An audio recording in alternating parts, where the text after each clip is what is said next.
प्रिय विद्यार्थियों नमस्ते। आज हम हमारी पुस्तक रुचिरा प्रथम भाग में रुचिरा द्वितीय भाग में जो सर्वनाम शब्द आए हुए हैं उसमें उनका कैसे क्या अर्थ होता है, कैसे उनका उपयोग होता है वो आपको समझाया जाएगा। तो देखिए, सबसे पहले कुछ सर्वनाम शब्द मैंने लिखे हुए हैं। मैं इसको थोड़ा झूम कर देता हूँ, आपके समझ में आ जाएगा, आपको दिखेगा। तो देखिएगा, सबसे पहले जो सर्वनाम शब्द वो इस तरह से है।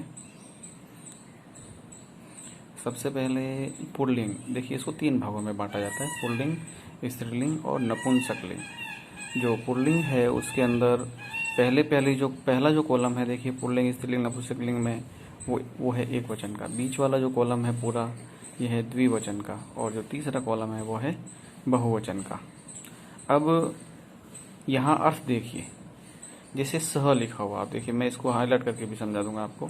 ये जो सह लिखा हुआ है इसके पीछे 2 विसर्ग है। स का अर्थ होता है वह, पुल्लिंग में ही, और ए स, जब स के आगे ए लग जाए, देखिए यहाँ पे ए लगा हुआ आगे, स तो सेम है, केवल स का रूप बदला है, ए लग गया। जब ए आगे लग जाता तो चीज नजदीक आ जाती है। देखो, यहाँ तो वह था लेकिन यहाँ पे यह हो गया, नजदीक आ गई है, तो वो भी ही, पुल्लिंग ही है, लिंग उसका नहीं बदला है, लेकिन चीज दूर और नजदीक इस अर्थ में हो जाती है। फिर उसके पश्चात लिखा है कह। कह यानी कौन, कह यानी कौन, हु, कह यानी कौन। इसके पश्चात देखिए आप, इसके पश्चात ये तो हुआ एक वचन रूप। अब हम चलेंगे द्विवचन में। आप बीच में देखिए, यहाँ पे द्विवचन में क्या होता है, जैसे स तो ते, ये ऊपर वाली लाइन आप देख सकते हैं, स तो ते। तो यहाँ पे स का मतलब तो एक था, स का मतलब तो एक, लेकिन तो का मतलब 2 हो गए। देखो, रेड इंक में लिखा हुआ है, तो यानी वे 2, और ते यानी वे सब। इसी तरह से इसी ऊपर वाली लाइन में स तो ते के साथ में हमने देखो ए लगा दिया, यहाँ भी ए लगा दिया, यहाँ भी ए लगा दिया। जब ए लगाते हैं तो वो चीज नजदीक आ जाती है, नियर के लिए, नियर मतलब पास में हो जाती है। ठीक है, तो इस तरह से पास में के लिए हम ए का प्रयोग करते हैं। ऊपर वाली लाइन में सह तो ते के साथ में ए लगा दो, ए सह ए तो ए थे, तो इसका मतलब वो चीजें पास में हो जाती है। जैसे यहाँ पे वह है, यहाँ पे भी वह है, लेकिन ये तो है दूर, ये है पास। ये है ये दो लोग दूर है, लेकिन यहाँ पे ए तो मतलब पास में 2 लोग, ते यानी वे दूर है, और ए ते यानी पास में है। तो ये ए लगाने से थोड़ा नजदीक और दिस और देट वाला जो डिफरेंस होता है वो यहाँ पे रहता है। फिर इन्हीं को यदि प्रश्न के हिसाब से पूछा जाए, क्वेश्चन के हिसाब से पूछा जाए, जैसे कौन, वह कौन है, मतलब एक व्यक्ति है और कौन है, पास में हो चाहे दूर हो, उसके लिए हम कह का प्रयोग करते हैं। जैसे ये देखिए कह, जैसे हो और ही और सी का मतलब यह होता है, यह वह होता है, लेकिन हम कौन के अर्थ में के वह कौन है। एक आदमी खड़ा है कहीं दूर और हम कहेंगे वह कौन है, या पास में खड़ा है तो भी हम कहेंगे वह कौन है, यह कौन है, तो इसके लिए भी कह काम आएगा। जैसे हम लिखेंगे सह कह, हमने ये लिख दिया सह कह, सह कह का मतलब है वह कौन है, और हमने लिख दिया, मान लीजिए ये ए लगा ले यहाँ पे सह की जगह, ए सह, तो हो जाएगा यह कौन है। तो इस तरह से ए लगाने पर नजदीक, और नहीं लगता है तो दूर को इंगित करता है। लेकिन कह का मतलब है ये प्रश्नवाचक शब्द है, और प्रश्न के लिए इनका प्रयोग किया जाता है।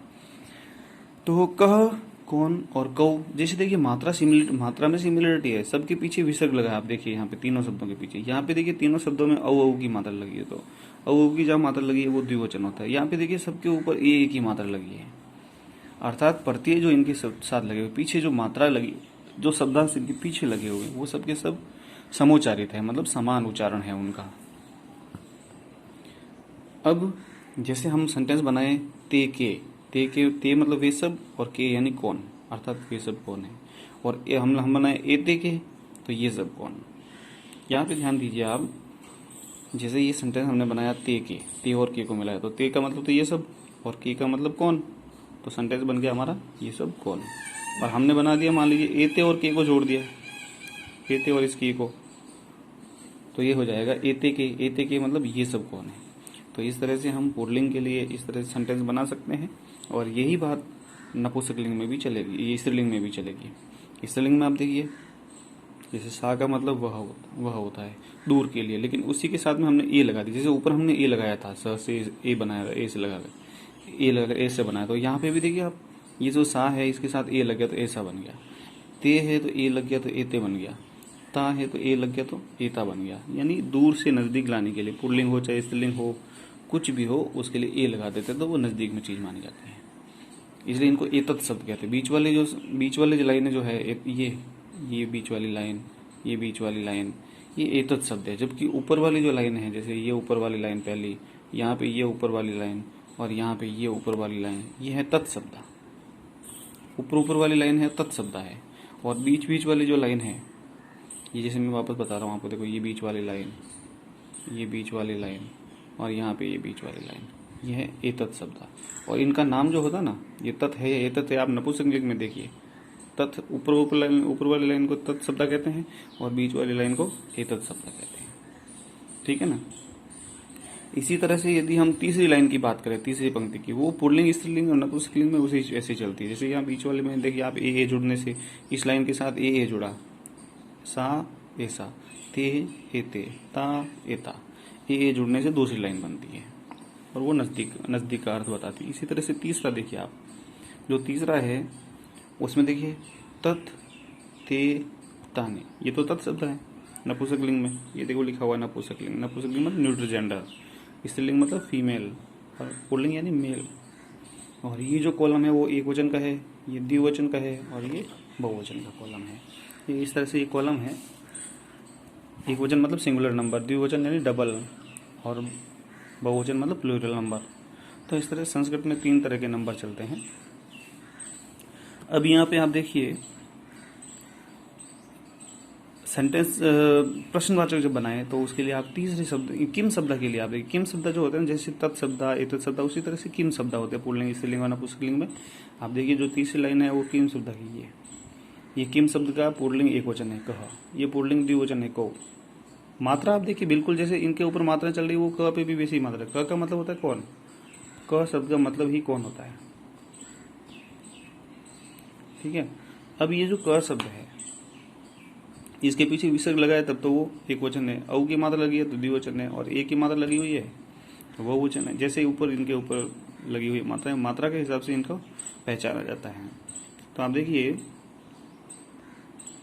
जैसे यहाँ विसर्ग लगाए तो कह के ऊपर भी विसर्ग लग गया, स यानी वह, तो यहाँ पे वह कौन हो गया, और तो यानी वे दो है तो कौ यानी वे दो कौन हो गए, और के यानी के का मतलब भी कौन ही होता है, लेकिन कितने कौन है, ये प्लूरल में ज्यादा है, बहुवचन, क्योंकि बहुवचन के हिसाब से मात्रा लगी ना ए। जैसे यहाँ पे भी ए है तो यहाँ पे भी ए लगा, क के ऊपर भी ए लग गया। तो इस तरह से आपको मात्रा से पहचाना एक वचन है, एक द्विवचन है, एक बहुवचन है। अब स्त्रीलिंग में भी यही स्थिति रहेगी आपकी। स्त्रीलिंग में आप देखिए यहाँ पे आ की मात्रा लगी है, यहाँ पे भी आ की मात्रा पीछे, जैसे सा आ, ऐसा आ, का आ, तो ये मात्रा से पता चल जाएगा भाई ये पुल्लिंग है या स्त्रीलिंग है। देखिए यहाँ पे पुल्लिंग में तो कह, आ की मात्रा नहीं थी इसके साथ, ये तो है कह ऐसे, यहाँ आ की मात्रा नहीं है, विसर्ग लगे हुए है। लेकिन स्त्रीलिंग में क्या होता है, आ की मात्रा लगती है, ऐसे ये मात्रा लगी आ की। तो जहाँ आ की मात्रा लगी है, चाहे स शब्द हो, चाहे सा हो, चाहे का हो, तो ऐसे शब्दों में जब आ की मात्रा लगती है तो वो स्त्रीलिंग कहलाते हैं। तो आप देख सकते हैं यहाँ पे वापस देखिए, का, के, कहा। इसी तरह से जैसे सा, ते, ता, तो बिल्कुल ये कि ये उच्चारण, इसमें ध्वनि आएगी, आवाज आएगी, सा, ते, ता, का, के, का। और यहाँ पे भी ऐसा, एते, एता, और अर्थ तो वही रहेगा दोनों का, तीनों का, वह, वे दो और वे सब। ठीक है ना। फिर इस तरह से नपुंसकलिंग में चलेंगे आप। नपुंसकलिंग को देखिए तीसरा, तत् यानी वह, ये चीज किसी चीज या जानवर के लिए काम में आते हैं ये शब्द, स्पेशली चीजों के लिए। और एतत् शब्द का मतलब होता है यह। देखो तत् यानी दैट और एतत् यानी दिस, यह, वह और यह, ये इनके अर्थ के हिसाब से है। और यदि किम शब्द लिखा हुआ है, किम शब्द लगा है, तो इसका मतलब है वह कौन या वह क्या, चीज के लिए, किसी चीज के लिए। और 2 चीजें हैं, ये यहाँ पे थोड़ा ध्यान दीजिए, पुल्लिंग और स्त्रीलिंग में, स्त्रीलिंग और नपुंसकलिंग में द्विवचन सेम चलता है। जैसे देखिए यहाँ पे जो शब्द है वो के वो शब्द यहाँ पे है सेम एज इट इज, ये थोड़ा आप ध्यान रखेंगे, सेम एज इट इज चलेगा। और ये की जो पंक्ति जो है यहाँ पे भी आप देख सकते हैं, पुल्लिंग के बहुवचन, स्त्रीलिंग के द्विवचन और नपुंसकलिंग के द्विवचन लिखने में सेम होते हैं। संस्कृत में इनको लिखने में सेम लिखा जाता है, स्पेलिंग सेम होती है इनकी। फिर इसके पश्चात देखिए आप, अब हम वाक्य बनाना सीखते हैं। वाक्य बनाना सीखने के लिए आप यदि संस्कृत सेमोजी कक्षा 6 की जो किताब है, जो पुस्तक है, उसके अंदर चैप्टर संख्या 1, 2 और 3, स्टार्टिंग के जो 3 चैप्टर हैं, उन तीनों चैप्टर्स में आपको ये इन सबसे बने हुए सेंटेंस मिल जाएंगे। तो आपको क्या करना है, एक एक वाक्य बनाना है। जैसे मैं एग्जाम्पल देता हूँ और सेंटेंस बनाता हूँ, ठीक है ना। जैसे हम स शब्द का प्रयोग करेंगे तो आप लिखेंगे सह रामः, ये ऐसे लिखेंगे। वहां पे लिखा हुआ वाक्य आप सेंटेंस देखेंगे ना, चैप्टर में आपको खूब सारे सेंटेंस मिलेंगे। स कृषकः, वह किसान है, सह रामः, वह राम है। इस तरह के खूब सेंटेंस मिलेंगे आपको पाठ में। सेमुसी प्रथम भाग यानी कक्षा 6, सॉरी ये रुचिरा प्रथम भाग किताब देखेंगे आप कक्षा 6 की, तो उसमें पहला, दूसरा, तीसरा चैप्टर ध्यान रखिएगा, उसको देखिए। और ये आपके जो आपने जो डाउनलोड कर रखा है ऐप, उसमें वो सारी किताब मिल जाएगी, वहां से भी आप सेंटेंस देख सकते हैं। और सेंटेंस बनाएंगे, एक एक सेंटेंस हर शब्द का बनाएंगे। जैसे सह का बना लिया आपने, सह राम है तो ये इसका हो गया। फिर तो का बना लीजिए, तो का हो जाएगा तो और रामो, वे दोनों राम है। अच्छा, राम की जगह आप शब्द चेंज कर सकते हैं, ऐसे भी लिख सकते हैं तो बालको, भाई बालक सब लिखेंगे तो बालक, लेकिन ध्यान रखिएगा आप तो बालको, वे दोनों बालक है, ठीक है। इसके पश्चात देखिएगा, और यहाँ पे ये हो गया। फिर यहाँ पे देखिए आप ध्यान दीजिए, तो बालको हो गया, ये पुल्लिंग के हिसाब से हो गया, तो बालको हो गया। फिर ते को इस्तेमाल करेंगे तो आप लिखेंगे ते, और बालक शब्द का बहुवचन होता है रामा या बालका। राम शब्द लिखेंगे तो रामा हो जाएगा, और बालक लिखेंगे तो हो जाएगा बालका, ते बालका। ये ध्यान देंगे आप कि यदि आप पुल्लिंग शब्दों का इस्तेमाल कर रहे हैं, पुल्लिंग सर्वनाम शब्दों का इस्तेमाल, उसके साथ में पुल्लिंग शब्द ही लिखना है, स्त्रीलिंग नहीं लिखना है। जैसे आपने स लिख दिया, यहाँ पे स लिख के आपने सीता लिख दिया तो वो गलत हो गया, ये ध्यान रखेंगे आप। पुल्लिंग सर्वनाम शब्दों का यदि आप इस्तेमाल कर रहे हैं, ये सर्वनाम शब्द इस्तेमाल करें तो साथ में संज्ञा शब्द भी पुल्लिंग ही आने चाहिए, स्त्रीलिंग नहीं आनी चाहिए, गलत हो गया यहाँ पे। यदि ये सा होता ना, यदि यहाँ पे सा होता और सीता लिख देते आप तो ये ठीक था, लेकिन चूंकि ये सह आपने लिया है, आपने पुल्लिंग शब्द को लिया है, तो इसके साथ में पुल्लिंग ही लिखेंगे, मतलब मेल के साथ मेल शब्द ही इस्तेमाल करेंगे। इन शब्दों के साथ जितने भी मेल शब्द है वो आएंगे, इनके साथ फीमेल शब्द, और इनके साथ जितने भी थिंग्स है, कोई एनिमल्स हैं, वो सब इनके साथ लगेंगे, ठीक है। तो ये थोड़ा आप ध्यान देंगे। तो सर्वनाम शब्दों का कैसे उपयोग करते हैं, क्या करते हैं, ये सारी चीज़ें इसमें लिखी हुई है। अब आपको सेंटेंस बनाने, वाक्य बनाने के लिए मैंने आपको फिर दोबारा दोहरा रहा हूँ, रुचिरा भाग प्रथम कक्षा 6, उसके अंदर जो पहला, दूसरा, तीसरा चैप्टर है, सारे शब्दों का प्रयोग है। आप भले ही जैसे 2 शब्दों का प्रयोग एक वाक्य में हो रहा है तो वो एक ही लिखना है, 2 अलग अलग नहीं लिखना है। जैसे मान लीजिए एक सेंटेंस है, आप जब देखेंगे पहले पार्ट में तो उसमें आपको ये सेंटेंस मिलेगा सबसे पहला ही, जिसमें क्या होगा, ये दोनों मिले हुए सह और कह, तो ये एक वाक्य हो गया इन दोनों का, बस ऐसे लिखा होगा सह कह, ये लिखा, और प्रश्नवाचक चिन्ह भी होगा, क्योंकि ये प्रश्नवाचक वाक्य का इस्तेमाल किया तो प्रश्नवाचक चिन्ह आएगा उसके अंदर। तो आपने सह कह लिखा, यानी वह कौन है। सह कह का मतलब क्या होता है, वह कौन है, ठीक है। सह कह लिखेंगे, वह कौन है। फिर इसके बाद में देखेंगे दूसरा, तो ये एक सेंटेंस हो गया, इसमें दोनों आ गए, ये दोनों का एक सेंटेंस हो गया, तो इसका भी बन गया, इसका भी बन गया, अलग अलग बनाने की जरूरत नहीं है आपको, एक सेंटेंस से काम चल जाएगा। और फिर हम चलेंगे दूसरे में, जैसे यहाँ पे लिखेंगे सा, आपने सा शब्द से सेंटेंस बना, सा शब्द से मान लीजिए आप सेंटेंस बना रहे हैं, तो भी आप इसका इस्तेमाल कर सकते हैं। जैसे सा शब्द से सेंटेंस बना रहे हैं, और ता भी साथ में, ये कहा भी साथ में, वहाँ पे सेंटेंस है। दूसरा जो चैप्टर है उसमें लिखा हुआ है सा का, अर्थात वह कौन है। तो ऐसे सेंटेंस आपको मिल जाएंगे खूब सारे, और एक एक सेंटेंस बनाना, हर शब्द का इस्तेमाल हो जाना चाहिए, बस ये ध्यान रखना है। That's all for today. Have a nice. Thank you.